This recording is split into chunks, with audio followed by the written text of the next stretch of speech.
Welcome everybody to Rationalism versus Mysticism, episode 11. Some people might prefer me to be muted, but then again, why would you come to class? So I just to give a very brief recap for those who weren't here, what we did last time. We were discussing mystical intimacy. And this is an idea that is really just so beautiful because it represents the union of the individual ego and soul of man or woman with HaKadosh Baruch Hu. And we brought some beautiful pesukim that really express, this open-hearted approach towards HaKadosh Baruch Hu. And the reason I think this is so beautiful and it's so novel for me is because so often we see God as this king who's so distant, Kadosh, Kadosh, Kadosh, and now we're able to approach God from a more intimate setting and a more intimate light. And I want to open you with my words. I want it to be the case that when I speak, it's not just something that's, in your brain. It's not just something you're thinking about logically, but it's something also that you're able to take almost like a meditation and something that opens you up towards an experience of God, whether it be now or this week or whenever is important for you to open yourself to God in the future. So we talked about divikut and we talked about cleaving to God, staying close to God through either maintaining your individuality or even becoming fully unified with God in a very high mystical state where you lose the sense of self. And very often they describe this as feeling like you're remembering what it was like to be God and remembering what you were all along. This might sound very strange to you, but I promise you that if not in this lifetime, hopefully in the next lifetime, you'll fully understand what this means. And maybe one day you will have an experience that is so outstanding to you that it feels like you knew what it was like to really be that close to God. So we have a lot of ways of resolving certain paradoxes that come up. We're not sure, if there's a God and he's in od milevado, but I feel like I'm a separate entity. My ego feels separate. How do we really resolve this? And I think a big thing is through meditation. It's not about thinking. It's not through working it out logically. Instead, it's through setting an intention, making myself into a throne and a chariot for HaKadosh Baruch Hu. So, the idea of loving Hashem, love is such a fundamental word here because love now takes on a new meaning. We were loving God with the love that God has given us to love him. Where does that love come from in the first place? And we could see ourselves now as a vessel through which that love is passing. The idea of Udov Kabo now really just means through being fully mindful of God using you as a vessel in any given moment. And then you have this unbelievable experience, which the Kabbalists will call bitul hayesh, right? We talk about yesh me'ayin. Now, if you want to go backwards, you want to go back to ayin from the yesh. So now you're doing uncreation in a way. It's what we call in modern parlance, ego death, ego dissolution. And it allows the person to go from ani to ayin, back to the nothingness, which is everything. Back towards this connection with HaKadosh Baruch Hu, back towards the Ein Sof, as they say. And you realize once you come back from this, it's supposed to be a transformative experience. And when you're transformed, you're able to come back towards your life. And when you're performing the mitzvot, Rabbi Shneur Zalman of Liadi says, Rabbi Nachman says, it's as though your Torah becomes the Torah of God. And your mitzvot become the mitzvot of God because you allow God to occupy your body. And it's really, you removed yourself so completely that now this is God doing a dance with himself. And you just watch as that happens. And that's really so beautiful in my mind. And it's something I think we could all set the intention to do when you pray Amidah tonight, or when you do, the mitzvah the next morning, or anything, even, feeding your parents food or doing an act, giving tzedakah. Take the second before you take out the coin from your pocket, set the intention, say, may it be your will, Hashem, to use my body as a vessel in this moment as I hand this coin over, and to use the smile on my face to brighten the day of this person. And it becomes a different experience. It becomes something that you're no longer ego obsessed. You're no longer stuck in your own default mode network. You can now be outward and open to the other. And ironically enough, by removing yourself, you discover your true self, which is God. Kibyachol, I don't want anybody taking that out of context. We left off with the idea that some people might say this is very escapist. Some people might say, well, you're going to go and meditate and go into these higher realms for however long, but aren't you turning your back and abandoning all these things that are happening in this world? And the answer is really no. Really, in reality, you are, from the mystical perspective, by getting lost in this world, which you think is so real, that's the escapism. The realest real that ever is that mystical realm. And anybody who's ever been there will tell you the same. So the best thing you can do is be in touch as much as you possibly can with that realness, so that when you do come back, when you do come back, you can do it in a way that's less lost than you were before, less entangled in all this that's happening, and put a little bit of a separation between this awareness and this ego that you have. And some people really did practice isolationism and hitbodedut in order to achieve a lot of these levels, and it really does work. The Arizal, the Baal Shem Tov are notorious for this, and they came back and, of course, did so much for the Jewish community till this very day. And we could see Dvekut, this idea of connection with HaKadosh Baruch Hu, either as an end goal in and of itself, or really as a prerequisite to the next phase of your unfoldment. Because on the one hand, the Dvekut is so amazing that by definition, what it means is having arrived.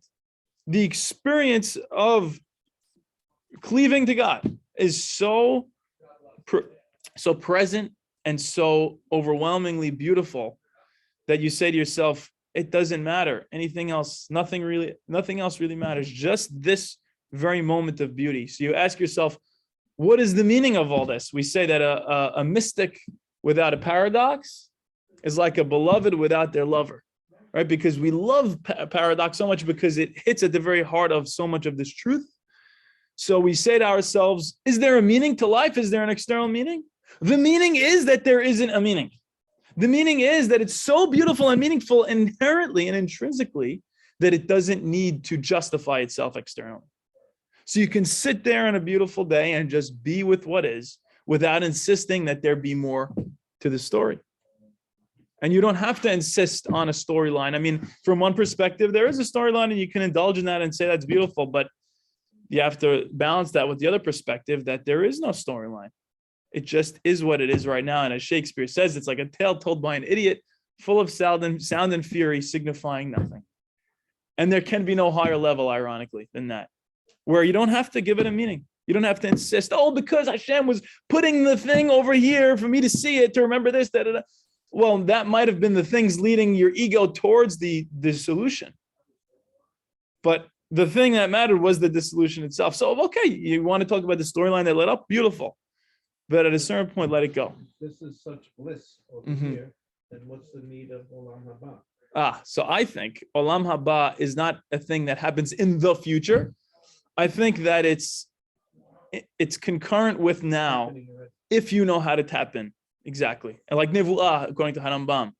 And I know, there's other elements to this as well, but a large part of what Nevuah is, according to Harambam, is it's a radio frequency that's out there that when you perfect your antenna enough, you tap into it. I think Olam Haba is the same thing. And I don't think you have to die to get to this Olam Haba. I was listening to Thich Nhat Hanh, who says that. I was listening to, a lot of these meditations that talk about that. And we have a friend who puts my pictures on a lot of these meditations and makes fun of me in a very funny way. That's why Saul's laughing. So we'll continue now with what we didn't get to last time. So what I want to do with you is I want to finish up some ideas about mystical intimacy. Does other religions speak of an Olam Haba? Oh, absolutely. They talk about this ineffable experience that is eternal and blissful and unbelievably beautiful. And it goes on forever and ever and ever. And that's, to me, the same thing. And they also talk about a hellish, what people call a bad trip. Could be the same thing. It feels eternal. It feels like it never ends. Yeah. So you're stuck with Betty forever. Exactly. Till death and Olam Haba do us part. So the next idea I want to share with you guys is the idea God is all.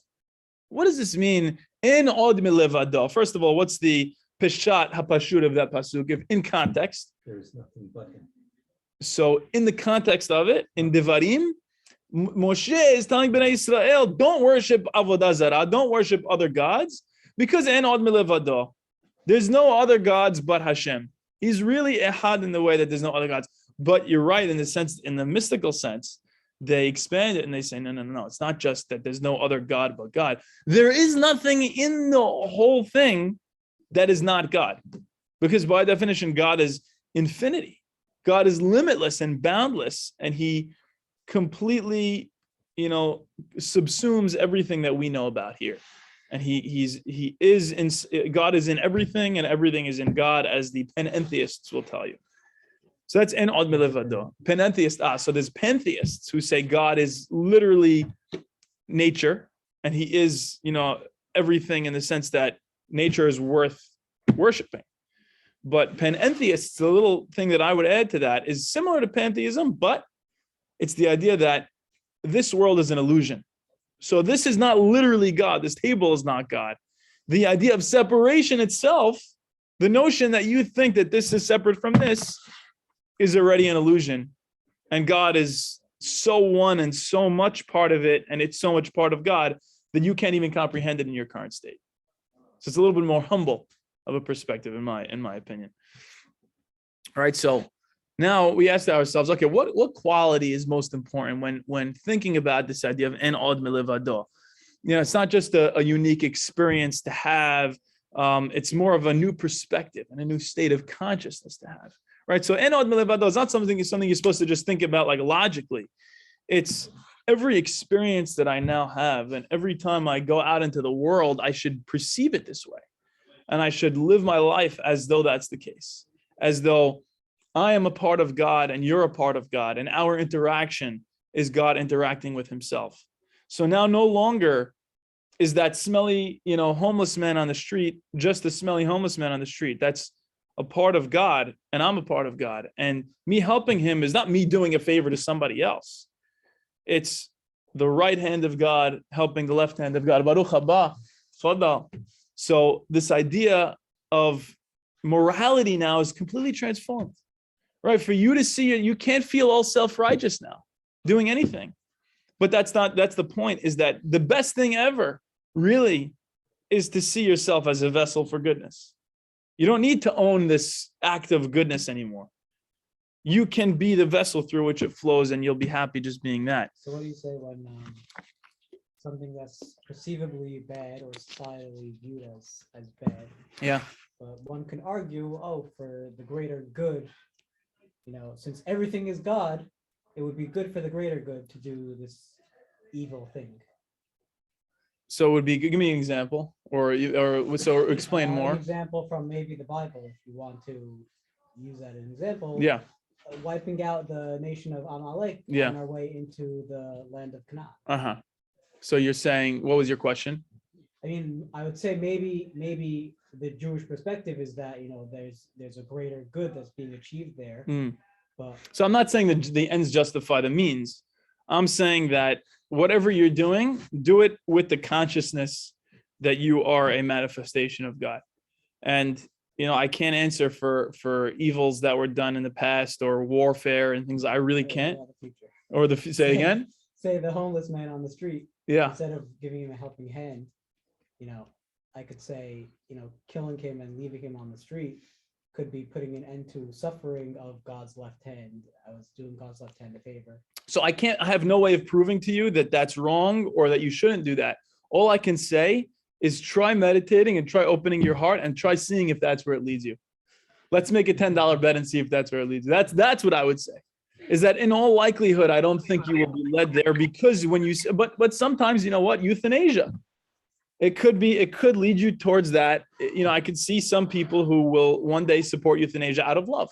And, it's not for me to determine yes or no. It's just for me to notice, okay, let's try to make this as open-hearted as we can. That's the best answer I could give at this point, but we'll see. We'll see what happens. If we call everything God, that is in essence saying that there is no God. If I say that everything is something, that means effectively it's also nothing. So Yes, exactly. That's why the Hachamim say God is also known as Ayin. God is also known as nothingness. I know it's a very tough thing definitionally, Freddie. And the problem is with words, it's almost impossible to actually speak out any truth. I'm so limited in my words. You know, like Lao Tzu says, he who says it does not know, he who knows it does not say. And yet he wrote the whole book of the Tao Te Ching. So that's like me right now. You know, lehavdil, I'm not like Lao Tzu, but what I will say is that I'm giving myself this liberty to speak anyway, despite the fact that my words will not do justice at all, in the hopes that maybe they will open you in some way to an experience that you might have someday. And realizing that paradox is so important. Yeah. The other main problem you have when you call everything God is that you can't have a relationship between two things if they're the same. You can't say there's a relationship between a table and itself, right? So it's that what I'm trying to get at is that there's something ineffable going on in the relationship of God and himself. And I know I will never be able to put this into words for you. It's only something that I can say is if you experienced it and came back to me, then maybe you would, I mean, not that I fully understand this either, but it's something that if you had a mystical experience, you might agree more with what I was saying. A mystical experience doesn't equal thinking that you are God. I mean, a mystical experience can be all sorts of things, including feeling close to God.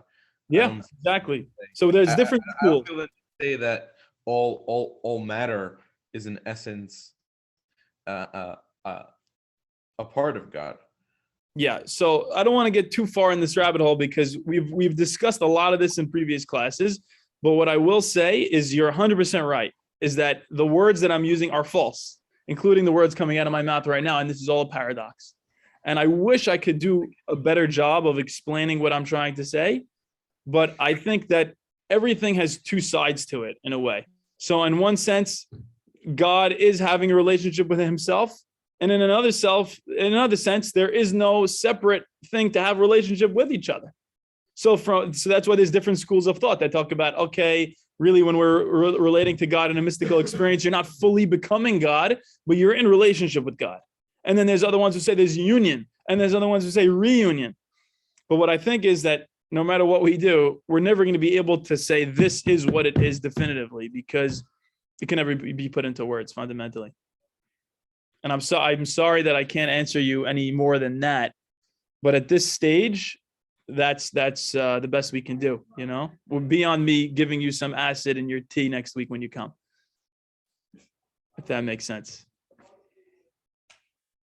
So come to class, but just be careful what you're drinking.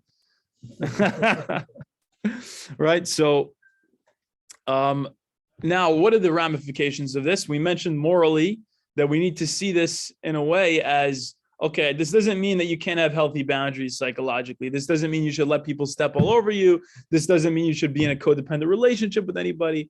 What it does mean is try to balance out everything that you do with this other perspective as well.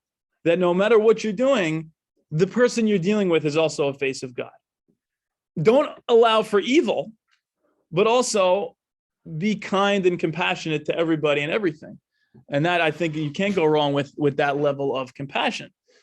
And then what's another ramification of this? Why doesn't it mean all those things that you said in the beginning? Which things? That you should let people walk all over you? Yeah, all those things. I mean, if, you know, the word should now becomes very difficult because I can't tell you what to do. Exactly. So if you want, you could try it out. Come back to me next week, see how it worked. It doesn't, I mean, it doesn't really matter how it worked. That's just good. So nothing really matters. I agree with you. But at the same time, so everything really matters. Say it doesn't mean that you should do this or that. I'm saying it doesn't mean that you should. It also doesn't mean that you shouldn't either. Okay. Exactly. If we want to get technical here. Because I don't want anybody to draw any specific conclusions per se. But what I do want is for this to open you to this other perspective in addition. Say it again. That doesn't mean that you should let people walk all over you. So I don't think you should or shouldn't do anything. What I think is hear these words and see how they land on you and say, okay, that's interesting. Now, when I approach people who I'm fighting with, my hope is that it will relieve more of your suffering and theirs. This perspective of seeing them as a face of God and you as a face of God. And through that, being able to approach the whole situation with less reactivity and more compassion. That's my goal. Making every choice with good faith. Exactly. Everything you do should be with this higher intention of dealing with it in a holy way. If you want, or you could deal with it however you like. I'm not going to stop you, So the other ramification of all this is, if a person is so egotistical, Baruch haba, if a person is so egotistical, so wrapped up in themselves, so lost in the story of who they are, right? If I buy so fully into the idea that I'm Michael Franco, and everybody either tells me, Michael, you're so terrible, and and it makes me feel bad, or Michael, you're so amazing, and and that sets me up for either failure or building up my ego. Both are bad. So the point is, don't take anything personally, number one. Nothing. The good, the bad, and the ugly. Huh? Both are bad or neither are bad? I think both are. Okay, exactly. Good. We have our Mr. Paradox here. I'm just going to press a button. At first, you were saying, like, this is the point, and then you just, like, contradicted yourself. No, my goal is, whatever I'm saying is to open you towards more compassion and love. And that's my attempt here. So the same thing goes with being so wrapped up in the storyline of your life that if you're so buying into this thing, you're not leaving room for God inside of yourself. Because if your ego is filling the cup up to the tippy top, then how much room do you really leave for God? The answer is none. So I think that's the beauty, is bitul hayesh, and removing some of your ego will allow you to really connect more with God. The idea that pride and anger, the Hachamim tell us, what do they say? It's ke'ilu oved avodah zarah. Pride and anger. Why? Because they prevent connection with God. Having so much ga'ava means I'm so full of myself, I don't leave room for God. Anger is the insistence that I know what is right at this moment. And that what God, and again, I'm not trying to say that you shouldn't ever allow anger to flow through you, or be kind towards the anger, or even thankful towards the anger, because the anger is trying to protect you. But if you double down on the anger continuously, and you keep on getting this supply from it, and I think the Buddha used to say that anger has a honeyed tip, but a poisoned source. That it feels good initially to revel in that anger. But at the end of the day, the source is poisonous. And you'll realize that very quickly. And you realize that it's going to disconnect you from any real connection with God. So allow the anger to flow through you, and be kind and compassionate towards that anger, and thank it for wanting to protect you, but tell it that it can lay down its weapons, and that everything will be okay, as long as you're not, in any grave danger at that moment. So now the question is, in AA, to quickly take us back to sure, one of our first classes. Please. Why not view anger as the elephant and embrace it? So that's the thing. I feel like a lot of times anger is that it's an intuitive. I mean, obviously it can spiral out of control, or it can, be abused, or be misused. So channel it. Misuse you. Yeah. But a lot of times it starts off as part of that elephant, that instinctive Yes. part of you that's there for a reason. Yeah. So my goal here, like I said, is relief of suffering. So I think a beautiful thing is if you're able to sublimate like all the defense mechanisms, that's one of the healthy defense mechanisms. So if you could sublimate that anger and you want to become a boxer, amazing. Use it to your advantage. But also we have this rider on top of the elephant that we want to allow to have a voice in the conversation. We don't want the elephant to be scared and afraid, which is often when anger kicks up the most, and there's tremendous suffering. So that if the rider has a little bit of a voice in the conversation, it can steer the elephant in a way that decreases suffering. That's my goal here, right? So in AA, they talk about what's really your higher power. So unfortunately for alcoholics, for many years, their higher power is the alcohol. They'll do and say and give up anything just for the sake of that alcohol. So it could be drugs for people, it could be alcohol, it could be themselves, and it could be, hopefully, eventually, God, whatever that means to you.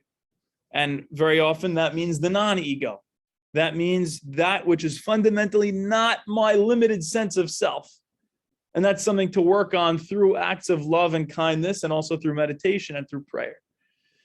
So the Baal Shem Tov says that anger that's turned inwards, how does it manifest?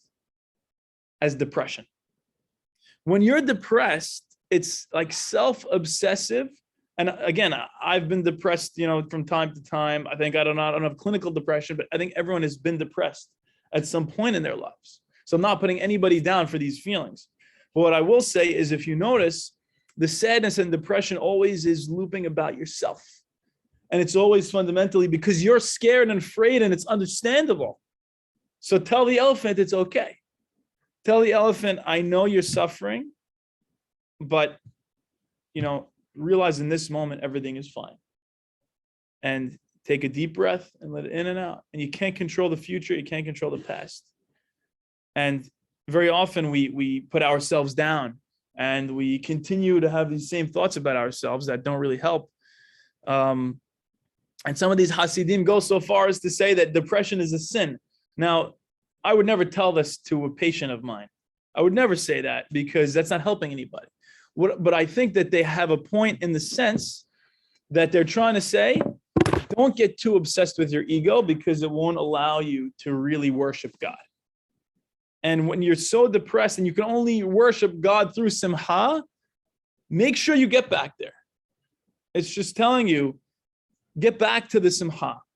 Try to treat your depression.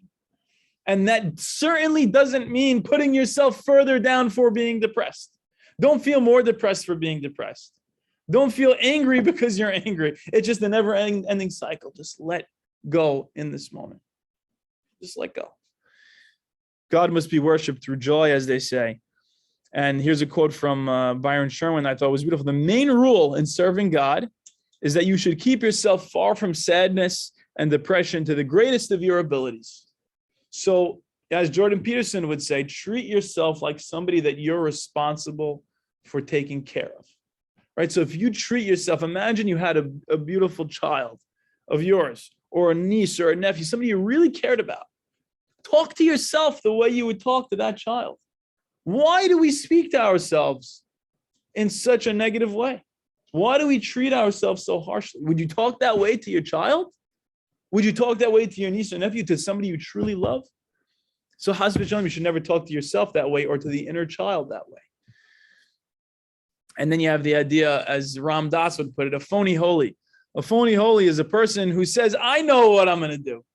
In order to really, get myself towards this egolessness, towards this ego dissolution and humility, I'm going to put on the show of holiness, and then I'm going to tell everybody how holy I am, and I'm going to wear the proper garb, and I'm going to meditate a certain amount of hours. I'm going to make sure everybody knows.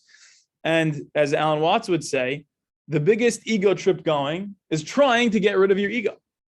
So here's the thing. You can't try either. You can't try.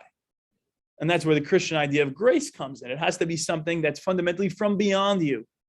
The best thing you can do is effortless effort, as they say.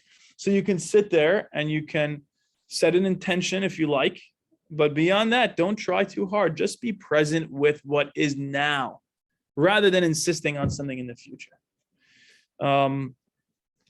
Now, and if anybody has any questions or comments, we could take them. Otherwise, we'll continue to the next section. It's such a passive approach. It could feel comes, that. Yeah. Whatever goes, it's nice, but you don't move. So the question is, though, what more control do you have?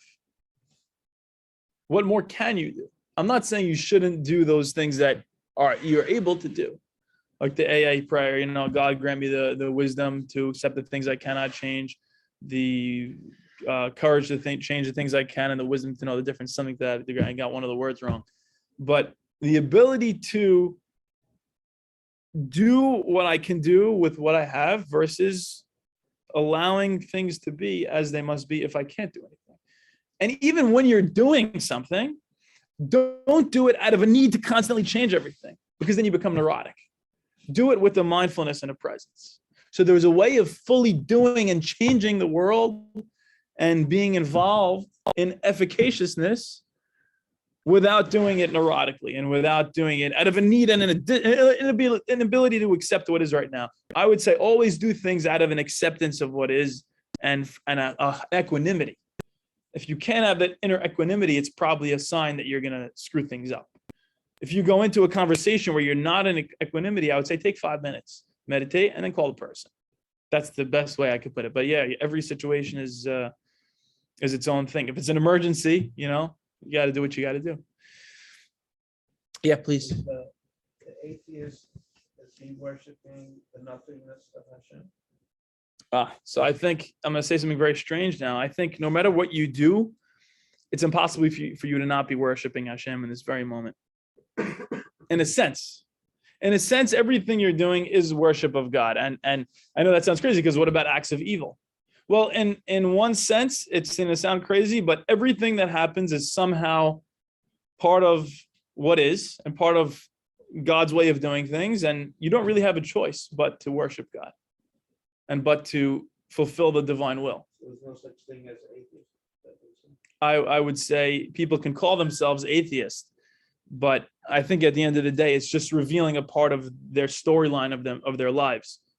And, it's up to that person to determine. I have no problem with people want to label themselves atheist, agnostic, believer in God.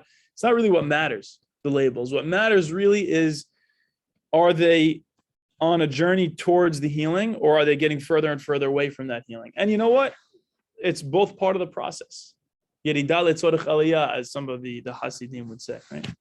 One step back to go. That's right. We hope so. So now we'll talk about this idea exactly. There's no real gap. This whole time we've been speaking as though you're here and God's there, and it's impossible to speak in any other way, including for me right now. And that's the hilariousness of it. And that's a big part of it is humor.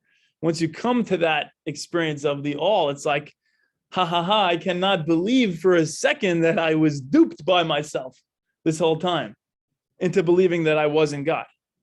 And take that as you will, but it's something to experience. That's the most I can say about that. But here, let's talk about the idea that there's really no gap.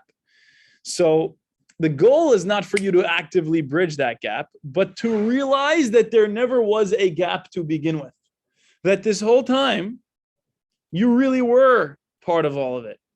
And you really were fundamentally a part of everything that is part of God.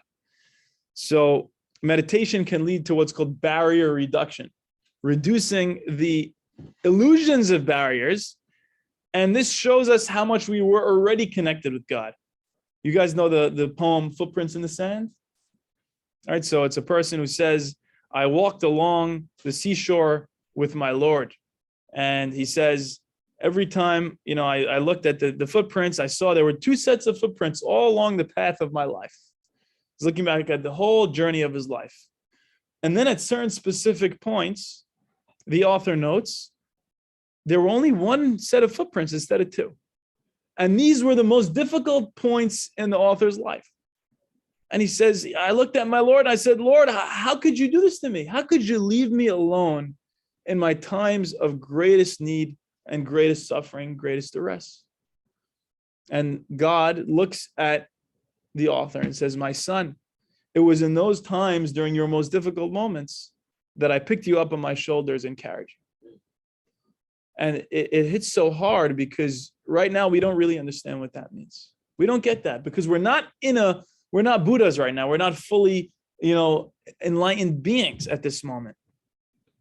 But I assure you, and my prayer is that when you do have this experience one day, you'll see that the whole time it really was all part of the grand symphony of God. And this is not an attempt by me to take away your complaints and your prayers and go out and shout at God if you need to, and go out and pray and do what you need to. I'm not saying to accept what you feel you can accept at this point. What I am saying is there is an experience to have in which this is the case. And I bless all of you that you should have this experience. So there's a beautiful parable from the Hachamim of the Kabbalah, I believe. I forgot who, but they compare all of this, the whole story of life, to a bunch of individuals trying to navigate through the king's palace. We know Harambam in the end of the Moreh talks about God's palace and the king's palace, and some people are in the palace, some people are their backs turned to it, and it's all levels of nivuah. Well, in this idea, there's a maze of walls and obstructions, and people are trying to navigate. And of course, certain rooms, they stumble upon them. It's full of gold and full of riches. And there's these diversions of attention by piles of treasure that represents people who get lost in the vicissitudes of ego, the vicissitudes of life. But the prince eventually, right, he finds his father. He ends up navigating that whole maze, and he finds his father, the king. And that represents the highest level of a mystic. And it was shown that all this time, it was all one grand illusion all along. Ote orka salma, as we say in Tehillim. Hashem drapes himself in light like a cloak, or like a person does with a shirt. That everything you're seeing right now is really all inside your head. It's a cover, right? This light that you're perceiving, is that really out there? Well, you have no way of knowing, because this is just the brain perceiving it. So is the world happening in your brain, or is your brain happening in the world? It's both at the same time. Your brain is in the world, and the world is also in your brain, and you have no way of really parsing the two or separating the two. And creation, therefore, is God's hiding place. God is hiding here. And that's what Hachamim say. When we see God's greatest greatness, we're also attuned to God's greatest humility. That when we fully are able to see, oh my God, this is so amazing. God, you were hiding here all along. You're so humble. I can't believe you were hiding all this incredible beauty and this infinity within the finite. Within the seemingly limited was really the limitless. And like they say, there was, in one grain of sand, you could see the whole universe. So there's great joy for the prince in this realization, and him and his father just start laughing. And I say, I cannot believe this whole time that I was lost. And this is the idea of panentheism, as we mentioned, that God is really in everything and everything is in God the whole time. And as they give certain mishalim, the ray that was always part of the sun really just seems like it's a ray of light on its own, but the whole time it was really part of the sun. You can't talk about the ray of light without the sun. The drop of water returning to the ocean, well, the whole time it was really part of the ocean. It just kind of separated itself seemingly, but the whole time it was still a drop in the ocean. A branch is part of a tree trunk, right? You can't talk about the branch unless there was a tree trunk connected to it. So the point that they're trying to make is they're trying to help you in your mystical journey to arrive where you already are, to remember what you've forgotten. What were you before your parents conceived you? What were you before you woke up that first time? It's going to be the same thing after you go to sleep for that last time. So like we said earlier, real escapism is getting lost in life in this world.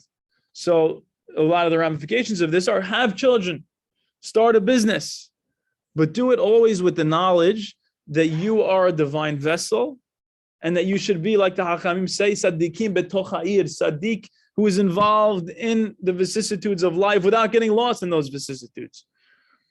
And the Baal Shem Tov says, when you're saying Shema Yisrael, when you're saying the word Ehad, fully nullify yourself. Consider yourself null and void, and realize at that moment of saying Shema, the whole world is full of the glory of God. Baruch Shem Kivod Malchuto Le'olam Ba'ed. This whole world is His Malchut, and it's filled with Hashem's glory. Kamayim Layam Mechasim. And finally, before we get to the Mescaline stuff, we'll talk about love of God. You want to talk about the martyrdom of Rabbi Akiva. He says to him, after the Romans are killing him, and he says Shema Yisrael, and his students are saying Ad Kan Rabbeinu, even until now, Rabbi, you're going to say Shema in your very last moments? He says, my whole life I wanted to fulfill this mitzvah, and now I'm able to fulfill it. And he has no ulterior motive. It's the ultimate sacrifice.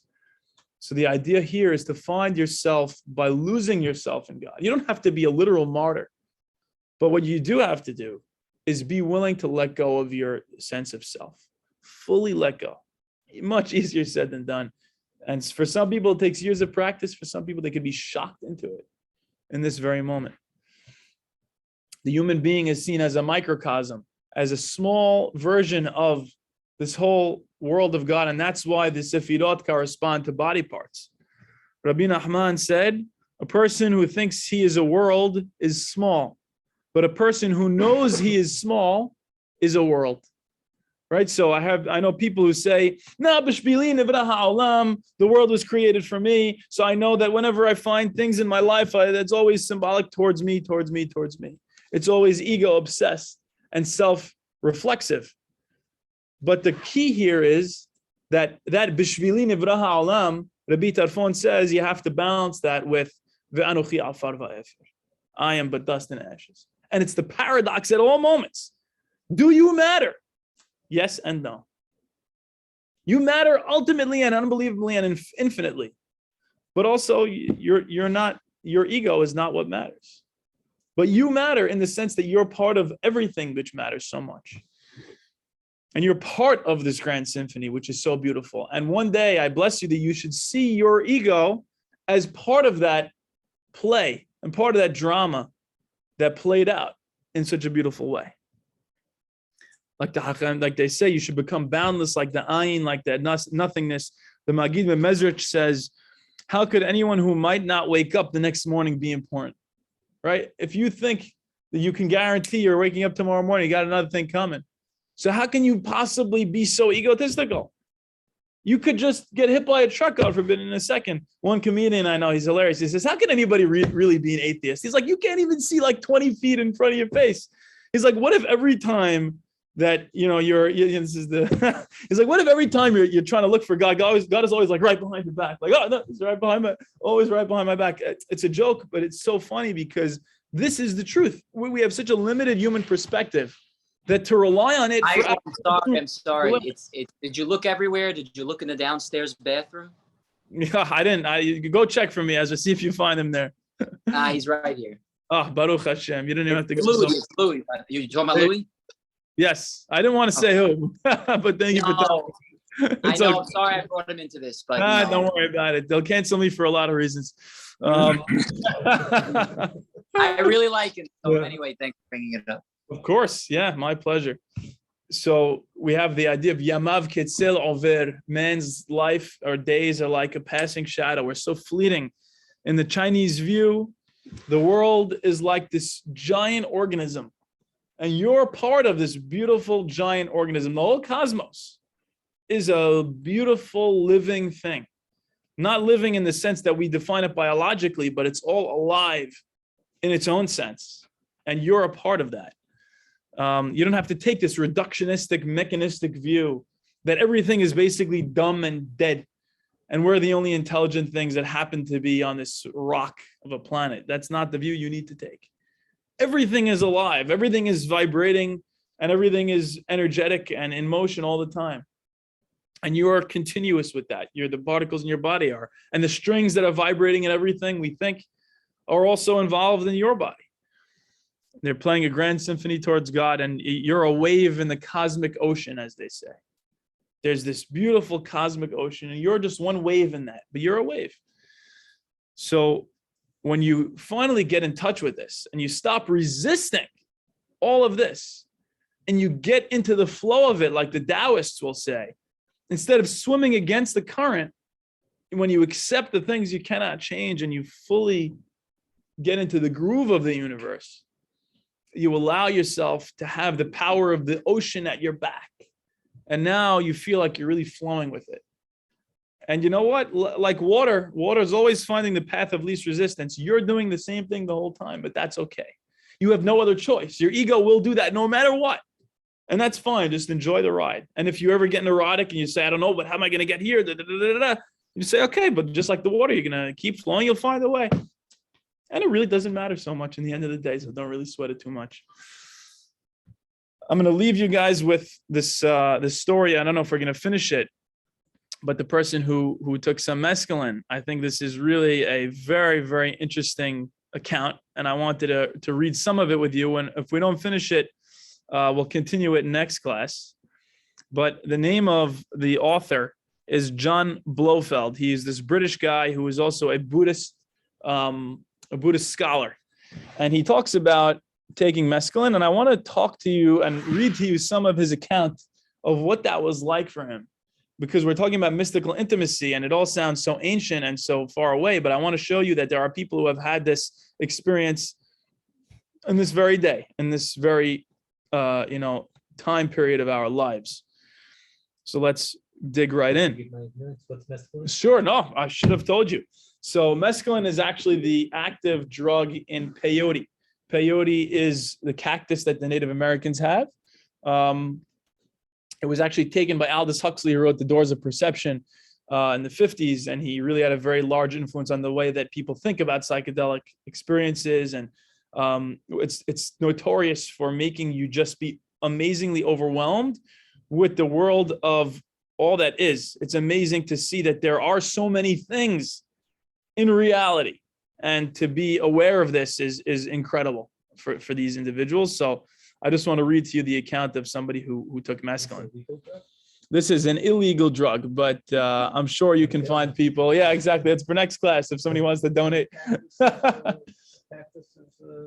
It's legal, probably. Yeah. The cactus And itself. sorry, mescaline is peyote or just a part of it? Mescaline is the reason that people eat peyote. Peyote is the substance. Peyote is the plant, and mescaline is the drug in the plant. Mescaline's the THC, in other words. Yeah, it's the THC, exactly. Bidyuk. Right. So presently, I tried to visualize the Tibetan mandala, says John Blofeld, of the peaceful deities, but succeeded only in conjuring up some rather metallic-looking demons. Although they were far from frightening and not even very lifelike or realistic, being somewhat of a cross between metal statues and living beings, they did convey to me, as though mockingly, that to expect a profound religious experience as a result of taking mescaline was too presumptuous. So now his ego is getting to him. He's like, what did I do? I thought I would be, look at me. I took mescaline. I'm going to have a religious experience. And now they're mocking him. These beings that he's seeing. Soon after that, the sensation of a rapidly fragmenting personality returned to me with frightening force. He says, who am I? I grew alarmed for my sanity and should have hastened to take an antidote for the mescaline had one been available. Though JS persuaded me to eat some lunch, I was in no condition to enjoy it. By then, things seen and heard presented themselves as independent visual and oral experiences with no seer and bearer to link them into one of those single compositions which, at any given moment, form the content of normal consciousness. Amazingly, right now, his ego is dissolving. He doesn't have this cohesive sense of self, and he's watching as there's these separate parts of him. And by the way, they've been separate like that the whole time. It's just that his ego made him think that they were all unified. The food went down my throat as usual, but it seemed to be disappearing into a receptacle connected with me, only to the extent that it was too near to be visible. The mental stress grew agonizing. My fear of permanent madness increased, and I suffered especially from the feeling of having no inner self or center of consciousness into which to retreat from the tension and take rest. He's trying to cling to a sense of self, but cannot find it. An additional discomfort was the sensation of bright lights shining now and then from behind me, as though someone were standing there flickering a flashlight on and off. The movements of my manservant, who came in several times with dishes of food, sweets, and coffee, occasioned great uneasiness.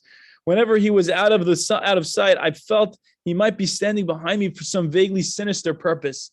And since he knew nothing of the experiment, I was afraid he would suppose that I was mad. In other words, he's very paranoid.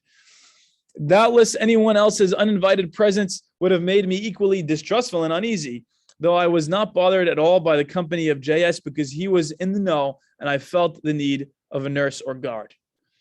No words can describe the appalling mental torment that continued for well over an hour. All my organs and sensory experiences seemed to be separate units. There was nothing left of me at all, except a sort of disembodied sufferer, conscious of being mad and racked by unprecedented tension. There seemed no hope of being able to escape this torture, certainly for many hours, perhaps forever. Hell itself could hardly be more terrifying. At about 1 p.m., I dragged myself to my bedroom, shut myself away from everyone like a sick animal, and fell on my bed. In my extremity, I suddenly made a total surrender, right, and called upon my idam. My idam, I think, is one of these Buddhist practices. Come madness or death or anything, whatever, I would accept it without reservation, if only I could be freed from the tension. For the first time in my life, I ceased to cling to self, loved ones, sanity, madness, life, or death. My renunciation of myself and its components was so complete as to constitute an act of unalloyed trust in my idam. What is he doing now? He's finally letting go. Finally. Within a flash, my state was utterly transformed. From hellish torment, I was plunged into ecstasy, an ecstasy infinitely exceeding anything describable or anything I had imagined from what the world's accomplished mystics have struggled to describe. Suddenly there dawned full awareness of three great truths, which I had long accepted intellectually, but never until that moment experienced as being fully self-evident. Now they had burst upon me, not just as intellectual convictions, but as experiences no less vivid and tangible than are heat and light to a man closely surrounded by a forest fire. Number one, there was awareness of undifferentiated unity, embracing the perfect identity of subject and object, of singleness and plurality, of the one and the many. Thus, I found myself, if indeed the words I and myself have any meaning in such a context, at once the audience, the actors, and the play. Or, like my rabbi likes to say, by the way, the dream, the dreamer, and the dreamt. Or Harambam says, Hu hayodeya, hu hayadua, v'hu hade'a atzma. God is the knowing, the known, and the knowledge itself. Logically, the one can give birth to the many, and the many can merge into the one or be fundamentally but not apparently identical with it. They cannot be in all respects one and many simultaneously, but now logic was transcended. I beheld and myself was a whirling mass of brilliant colors and forms which, being several colors and several forms, were different from one another, and yet altogether the same at the very moment of being different. He's speaking in so much paradox, but he's really trying his best to express this. I doubt if this statement can be made to seem meaningful at the ordinary level of consciousness. No wonder the mystics of all faiths teach that understanding comes only when logic and intellect are transcended.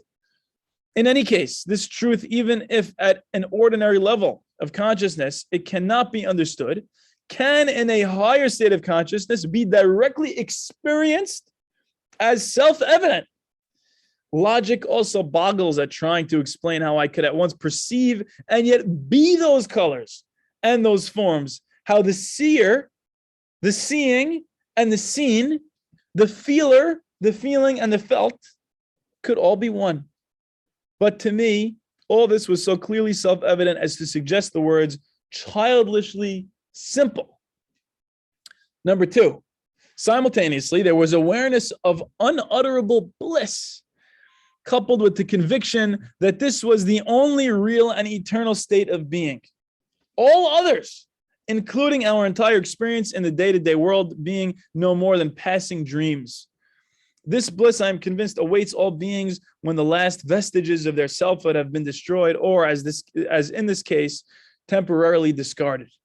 It was so intense as to make it seem likely that body and mind would be burnt up in a flash. Yet, though the state of bliss continued for what I later knew to be 3 or 4 hours, I emerged from it unscathed. And number three, at the same time came awareness of all that is implied by the Buddhist doctrine of dharmas, namely, that all things, whether objects of mental or of sensory perception, are alike devoid of own being, mere transitory combinations of an infinite number of impulses. This was as fully apparent as are the individual bricks to someone staring at an unplastered wall. I actually experienced the momentary rising of each impulse and the thrill of culmination with which it immediately ceased to be.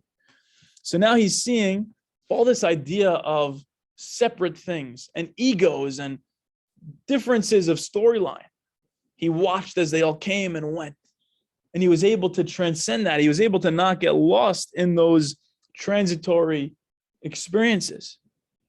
I shall now attempt to describe the entire experience in terms of sensory perception, though not without fear that this will cloud rather than illumine what has been said, for the content of my experience being supersensory and super-intellectual can hardly be made understandable in terms originally coined to describe the mental and physical content of ordinary perception. So we only have a few more minutes, but I think it's worth continuing with you guys' permission. If anybody has to leave, I want to allow you to leave. I don't want to keep you here against your will. But I really think that until the rabbi comes and kicks us out of here, it's worth, if you guys have any questions until now, we can address them, but I think it's worth continuing a little bit more. Reality, it seems to me in retrospect, can be viewed as a plasma of no intrinsic color or form that is nevertheless the substance of all colors and all forms. Hardly charged with vivid consciousness, energy, and bliss, it is engaged in eternal play. Always coming back to that idea of play or dance or music. Or it can be viewed not as a plasma, but as an endless succession of myriads of simultaneous impulses, each of which arises like a wave, mounts and dissolves in bliss within an instant. The whirling colors and shapes which result produce certain effects that recall flashes of rare beauty seen in pictures, dreams, or in the world of normal everyday consciousness. It can be deduced that the latter are in fact faint reflections of this eternal beauty. I remember recognizing a well-loved smile, a well-remembered gesture of uncommon beauty, etc. Though I perceived no lips to smile, no arm to move, it was as though I beheld and recognized the everlasting abstract quality to which such transient smiles and gestures had owed their charm.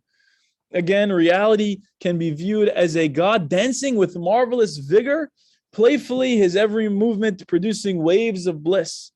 From time to time, he makes stabbing movements with a curved knife. At every stroke, the bliss becomes intense.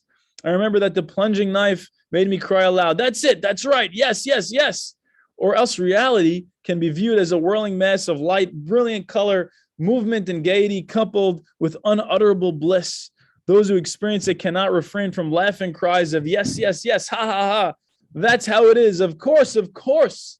I felt as though after many years of anxious search for the answer to some momentous problem, I was suddenly confronted with a solution so wholly satisfying and so entirely simple that I had to burst out laughing. I was conscious of immense joy and of incredulous amazement at my own stupidity at having taken so long to discover this simple truth. That's what we talked about earlier, that all there is to do is laugh. Once you become enlightened, say the Buddhists, that's all there is left. You just laugh. And you also, it feels like you have this story to tell, but it's at the tip of your tongue, but you can't even speak it out because it's just so fleeting. And it's like somebody who comes back from a dream and you can't even say the dream. Within this play of universe, there is endless giving and receiving, though giver, gift, and receiver are, of course, the same. Freddie, you were asking about this before. I'm sorry, it transcends logic. That's the thing. But clearly, he understood what he was saying in some experiential way. It is as though two deities who are yet one are locked in ecstatic embrace, giving and receiving with the abandon of adoration. The Tibetan Yab-Yum representations of deities hint at this. The artists who paint them must be forgiven for their inability to indicate that giver and receiver are not only one, but formless. Though indeed, some artists manage to suggest that the oneness by blending the figures so well that the yum is not seen unless the picture is given prolonged and careful scrutiny. During the experience, I was identical with the giver, the receiver, and the incredible bliss given and received. So he's the yin and he's the yang, and he's the interface of the two. There is nothing sexual about this union. It is formless. The bliss is all-pervading, and giver and receiver, giving and receiving, are not two, but one. It is only in attempting to convey the experience that the imagery of sexual joy suggests itself as perhaps coming a little closer than other imagery to the idea of an ecstatic union in which two are one. Right? Amazingly, this is exactly why the Sefirot always talk about a sexual union, but it doesn't have to be only that. He's saying, that's the best we can maybe do with our limited vocabulary. Maybe it's closer to that than other things, but really it's not a sexual thing in a physical sense, and it's formless. And the two are really one the whole time. So now he talks about his conclusions, and with this we'll end. Some of the conclusions I drew from the whole experience are as follows. A, fear and anxiety as to our ultimate destiny are needless, self-inflicted torments. By energetically breaking down the karmic propensities which give rise to the illusion of an ego and of individual separateness, we shall hasten the time when reality is revealed and all hindrances to ecstatic bliss removed. Unless bodhisattva-wise, we compassionately prolong our wanderings in samsara so as to lead other beings to that goal.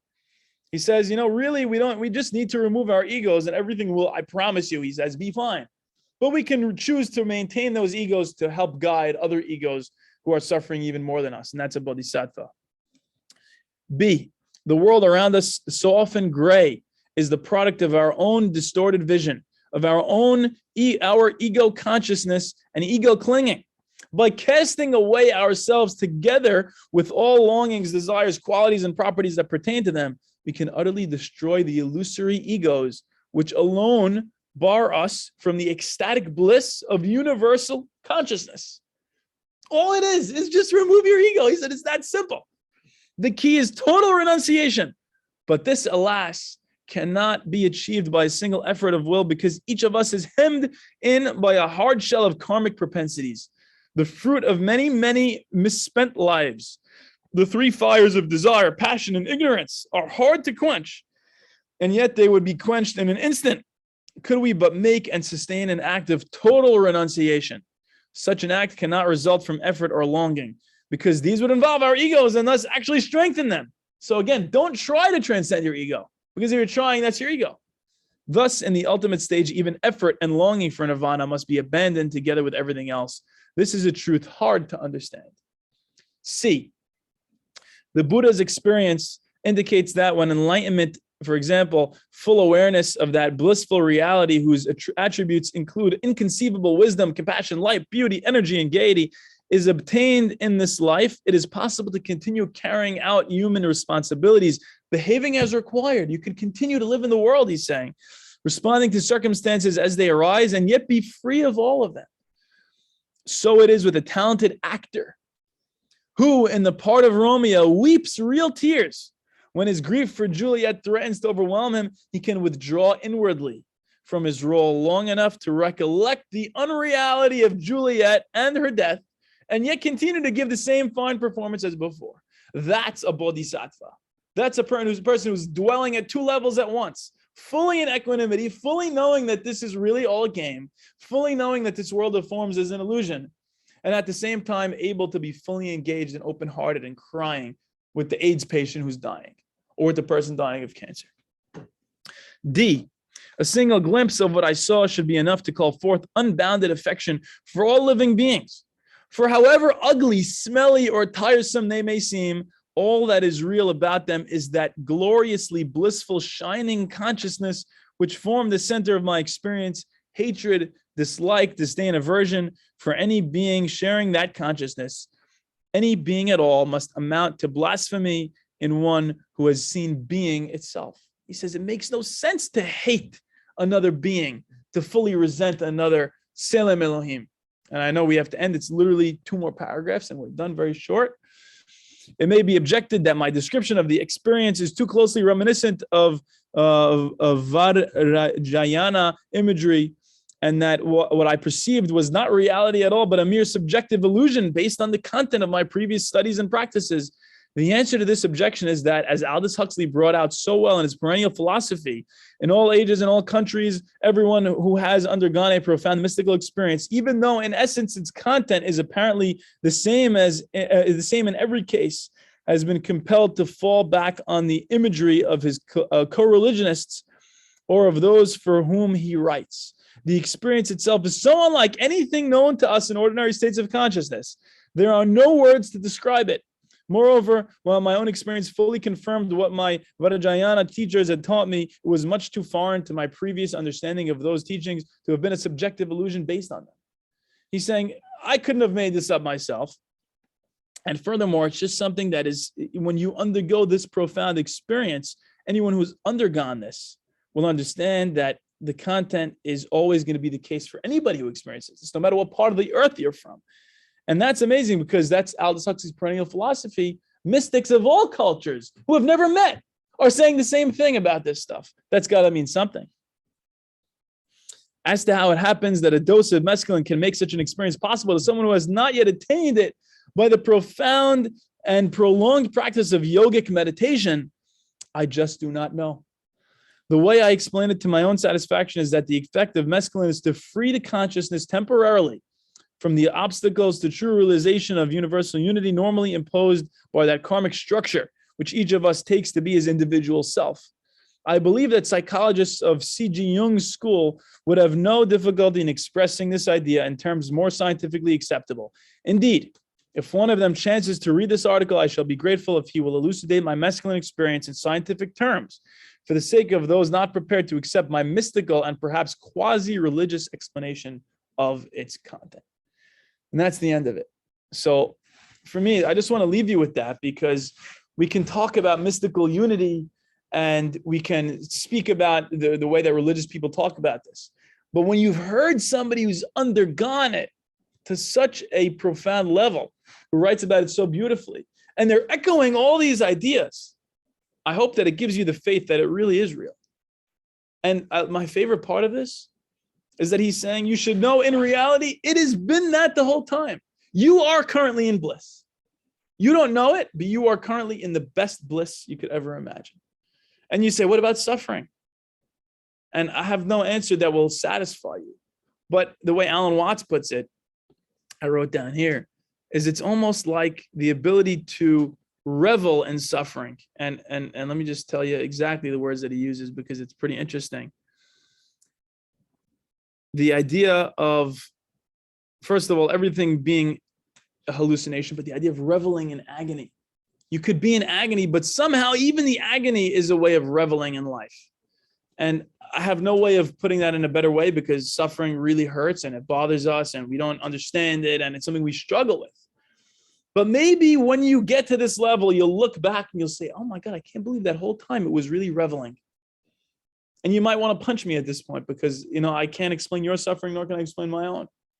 But what I do know is that this kind of thing gives me the faith that this whole time, everything is so inherently beautiful and meaningful and incredible that it justifies its own existence at all moments. And you should just know that and try to get into the groove of all of it. Any questions or comments? I don't really leave you guys with much else to say, I guess. I'm still trying to figure out if we should take the mescaline. If you got a guy, let me know. Yeah. It's pretty incredible, honestly. This is mind-blowing and you can see life altering. Yeah. Any questions and comments from people on Zoom?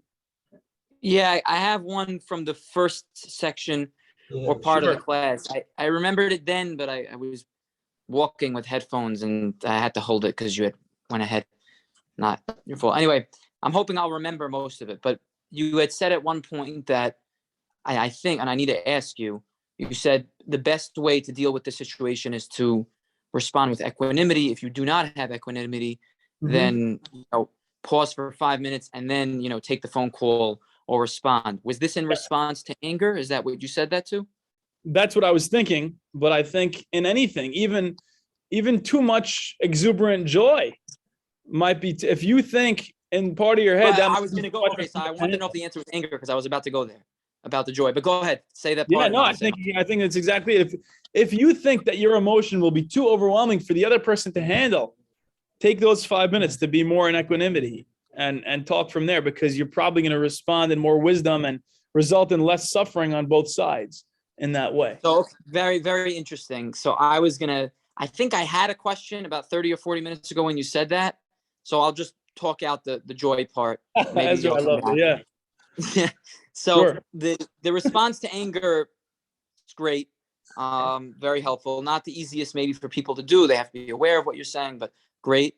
In any case, what I notice, and I'll just give you from my experiences, and I don't always do this, but in business, if you're on the phone, let's just say, and things are going well, you get this sort of, it's almost the opposite of what you were talking about with the anger. You get this sort of positive reinforcement. And what I notice is, it's like if you're on the phone and things are going well, you call another person and another person. It doesn't matter if it's people you're selling, and I'm not really in sales, or if it's tasks that you have to do. One kind of feeds into the next.